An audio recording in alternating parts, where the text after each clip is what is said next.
সাবেক বিডিআরের সদস্য যারা ছিল তারা তো কাকরাইল মসজিদে ক্রসিংয়ের ওখানে আসছিল।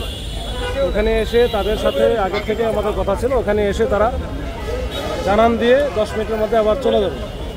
তাদের প্রতিনিধি পাঠাই দেওয়ার মতো হলো এরকম একটা কথা ছিল, কিন্তু তারা ওইখানে আধা ঘন্টার মতো থাকার পরে বলে আর যাবেই না।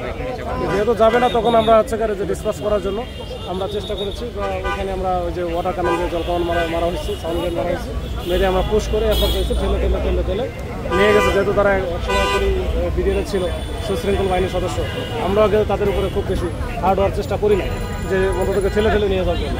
ওইভাবে নিয়ে গেছি। এখন যান চলাচল স্বাভাবিক, রাস্তা ফ্রি। এখন ওরা আছে বিভিন্ন দিকে হয়তো যে চলে যাচ্ছে আর কি, হয়তো শহীদ মিনারে বা শাহবাগের কোথাও একটা নিরিবিলি জায়গায় যাবে। তো এই হচ্ছে অবস্থা সর্বশেষ। আর আপাতত সমস্যা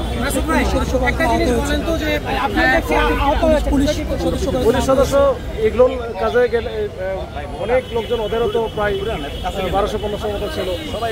এখানে ধাক্কা দিতে গেলেও অনেক সময় ঝামেলা হয়েছে। আমরা কয়েকজনকে মনে হয় আপাতত ধরাও হয়েছে। তো আমাদের বেশ কয়েকজন আহত হয়েছে, আমিও হয়েছি। এখন এই হচ্ছে অবস্থা। মাসুদ ভাই, আন্দোলনকারীরা একটা অভিযোগ করেছেন, সেটি হচ্ছে যে তারা ওখানে শান্তিপূর্ণভাবে অবস্থান করছিলেন, কিন্তু তারপরে আপনারা জলকামান নিক্ষেপ করেছেন, সাউন্ড গ্রেনেড করেছেন। তো এই জায়গাগুলোতে আপনারা কেন গেলেন? যেখানে 144 জারি করা থাকে ওইখানে তো 4 জনের বেশি এমনিতেই সমাবেশ যাওয়াই যায় না।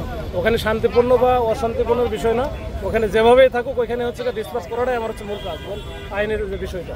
এখানে আমরা ওইখানে তো থাকতে দেবো না। আমরা ওয়ার্নিং দিয়েছি, বহুবার চেষ্টা করেছি, না গেলে তো শেষ পর্যন্ত আমাকে ডিসকাস করতেই হয়।